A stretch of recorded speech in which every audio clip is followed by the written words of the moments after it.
On this episode, I'm going to be talking about stress.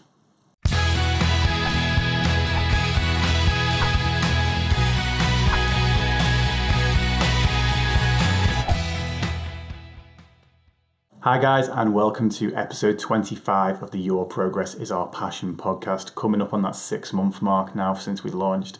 Really looking forward to that. In this episode, I'm going to be talking about stress, and I'm going to be offering 3 different analogies for that. I use different analogies because some analogies work better for other people, and they're more relatable.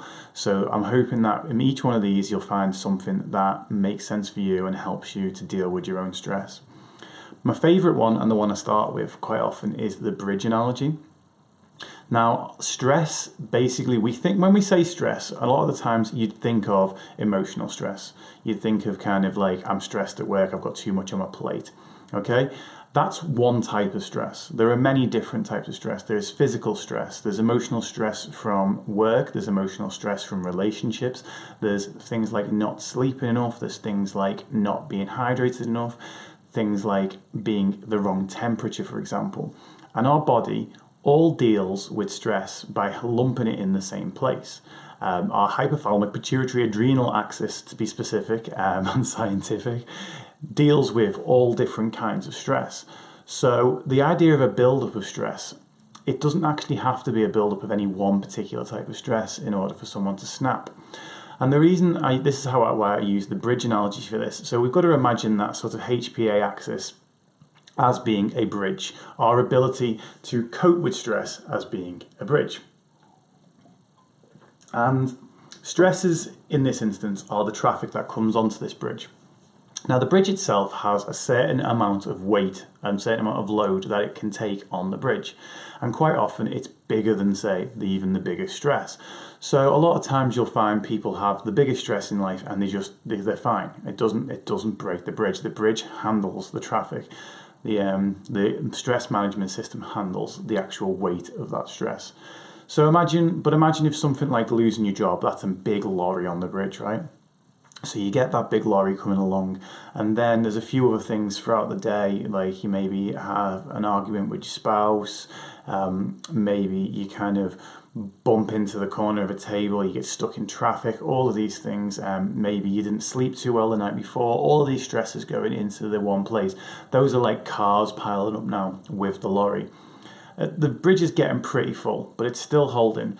Then something tiny, like, I don't know, for me it's quite often my kids not going to bed on time, or someone saying something to you that you take in the wrong way, something along those lines. And that's like the weight of a bicycle on its own, but your bridge is close to this sort of critical crumbling point. And when that bicycle comes on, it may only be something really tiny, the whole thing comes crashing down and you snap, you fly off your handle, and whatever that means for you. That can mean anger for some people, it can mean crying for others, it can mean depression for others still. And so the whole thing comes crashing down because of the weight. And it's not because of the weight of this final thing, it's just because of the way that stress is handled. It's all handled in one space. So our body is trying to adapt and fight back and adapt to the stress that we're actually putting on it. But in this particular instance, there's just been too much placed on it in too short a space of time, or if certain stresses haven't been cleared. So there's 2 ways in order to kind of reduce this. We can't always reduce the traffic that's coming on. Stresses will tend to come into our lives, and they're usually, but not always, they're usually to do with outside sources. There are often stresses we create ourselves, like, for example, overtraining or not getting enough sleep. But the majority of these things, we can't stop them from coming on. So what can we do about it? Well, we need to do one of 2 things. We need to either clear some of the stress off, or we need to reduce the weight of the stresses that are in there. So clearing some of the stress off, that's simply doing things that take away stress, getting a good night's sleep, eating a nutritious meal, meditating, reading, talking to friends, all of these things helping you to actually let some of that traffic come off the bridge. Writing your problems down can be one of those things. Just what we're doing is we're just letting some of those cars, maybe even the lorry, we're just letting them off the bridge so that when other things come onto the bridge, it's still got the capacity to handle it. And then there's the change in the weight of what's in there. Now, to some people, stress isn't just what the actual stress is, it's what meaning we place on that stress. So being stuck in traffic for two different people can mean two completely different things. One person can see it as the end of the world, get angry, start boiling up, start, lose their rag a little bit. And another person can just sit there and put some music on and just realise that that's part and parcel of their day, and getting stressed about it isn't going to change anything. Think about the weight that you give to stresses. If someone says something to you and it says something offensive to you, that how long you hold that particular piece of offence for, and the weight you apportion to that will dictate the amount of stress that you are experiencing from that same event. So often letting things go can be a way to reduce the weight of the stresses that come in. So that's the bridge analogy. Okay, you've got one bridge, all the traffic that goes there, every different type of stress all goes there, and one stress that might seem completely unrelated to all the other stress that you're experiencing can be the one that makes the bridge crumble. So we need to manage the traffic that's on there. Okay. Second one, I'm going to have a sip of water, and I'm going to get me water for the purpose of it, because the second one is the glass analogy. So if you're watching on the video, you'll see that I have a half full glass here. I'm an optimist, so I said it's half full. And I'm not going to talk about whether or not it is, whether you think it's half full or half empty. And if you are watching the video, you're probably just thinking, it's probably actually quite not the cleanest of glasses. I probably should get a fresh one. But the thing is, in fact, I need to keep hold of it. And I can't remember the name of the woman. This isn't my analogy. The stress one, the bridge one is my analogy for what I know, but this one isn't one of mine. If you look up the kind of glass analogy for stress, you'll probably find the original lady that talked about this. When she came up on a seminar, everyone thought that she was going to ask the traditional cliche question of, is the glass half empty or is the glass half full? But that's not what she wanted to ask. She wanted to ask the question, how heavy is this glass? Now, some people might just give an exact weight. Now, I think, holding on to it, it probably weighs about 0.5 kilogram. But it's not about how much it weighs right now. It's a question, the answer to the question is, it depends on how long you hold it for. And this comes back to the weight of the stresses in the previous analogy, is the longer you hold onto something, the more weight it gets. Now, if I sit here, if I stand here, take my elbow off my knee so that the glass is unsupported, in a few minutes, that glass is going to get pretty heavy. If I was to hold that for an hour, it's going to, my shoulders, my bicep, everything's going to start to hurt under the weight of a 0.5 kilogram glass. If I was to hold that for a day, I don't think I even could, but I was told that for a week, for months, for years, the weight that that's going to put down on me is going to be huge.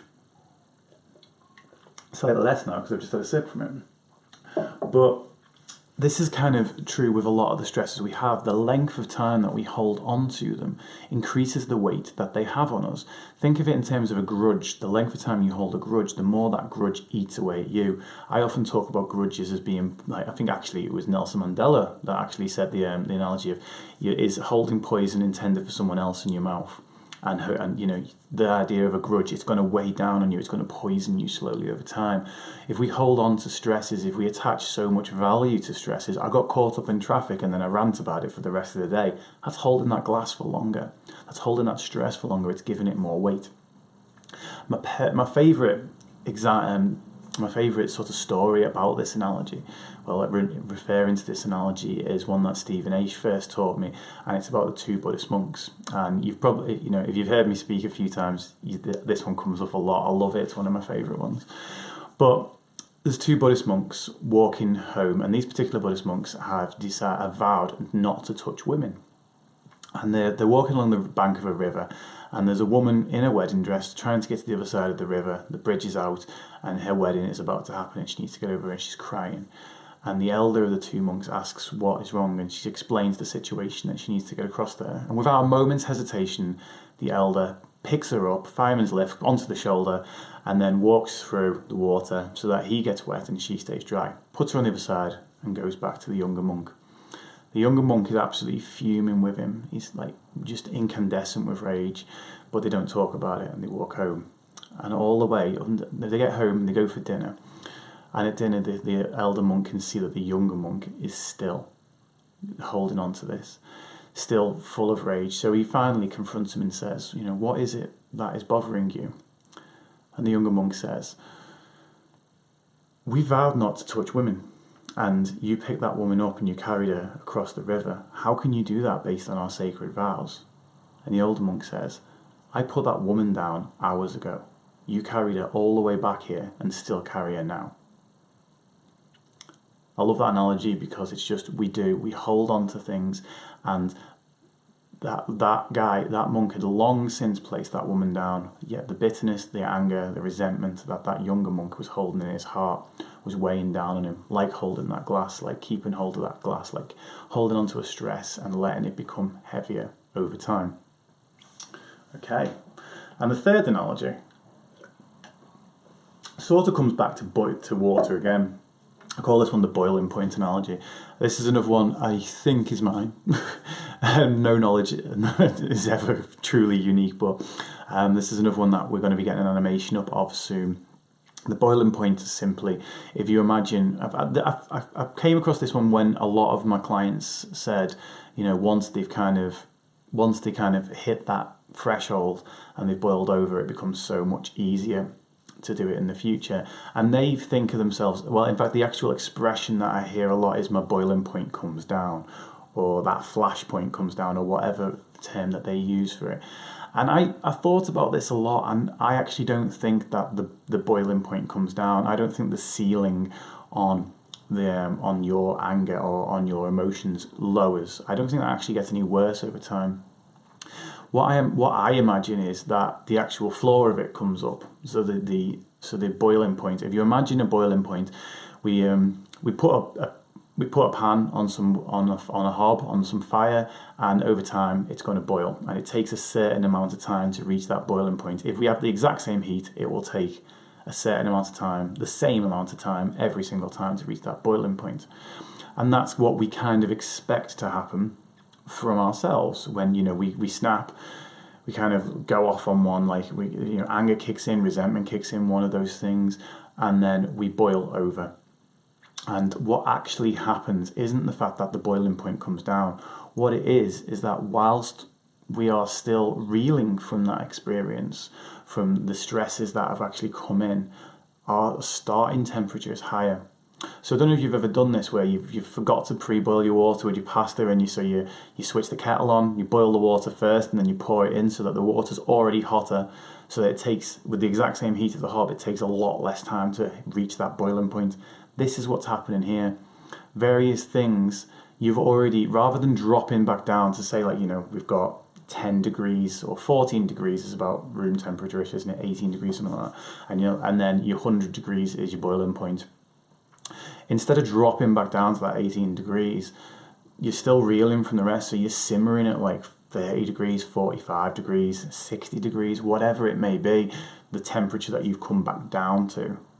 So the stresses that while you're still sort of under the effect of these other stresses have come back down. So your temperature that you're actually starting at, instead of starting at 14 degrees, putting the heat on and then taking a long time to boil over, you could be up in the 60s, 70s, 80s with not much needed to actually help you reach that boiling point. The reason I make this distinction, because it may just seem like, it doesn't really matter which way round it is, but the reason I make this distinction is if you think that your boiling point is too high, is too low, you start to think that the problem is to do with you and that you need to do something to address that boiling point. Which I think is that, it's like you'll start asking yourself questions like, what's wrong with me? Why can't I control my temper? Why can't I control my sadness? All these sorts of things. And they are very, very unhelpful questions. It's like a more helpful question for you would be to ask, what can I do to reduce that low level heat? What can I do to lower the actual starting point? Because what that's going to do is that's going to actually help you to treat the environment, the stresses that are going in, rather than just be negative about yourself and beating yourself up, which is only going to form another stress and make that boiling point so much easier to hit. If we reduce the stresses that are going in, if we make time to cool down, to simmer down, then the actual starting temperature again gets lower and lower and lower until you'll be back at that point where you can take those stresses without feeling the need or the fear of boiling over. So that's my 3 analogies. we've got the bridge, we've got the glass, and we've got the boiling point. Okay, as I say, each one of them will have bits and pieces that you can relate to. And whichever one helps you the most, go with that one and use that one, or use bits and pieces of all three. Because the reason I do these different analogies is because no one of us is going to be helped in the exact same, not all of us are going to be helped in the exact same way as every other person. So I hope you found that useful. In fact, let me know which one you found to be the most useful, the bridge, the glass, or the boiling point. I'm going to leave it there. Your progress is my passion, as always. Love you lots, and I will see you next week on episode 26. Catch you soon, guys. Bye.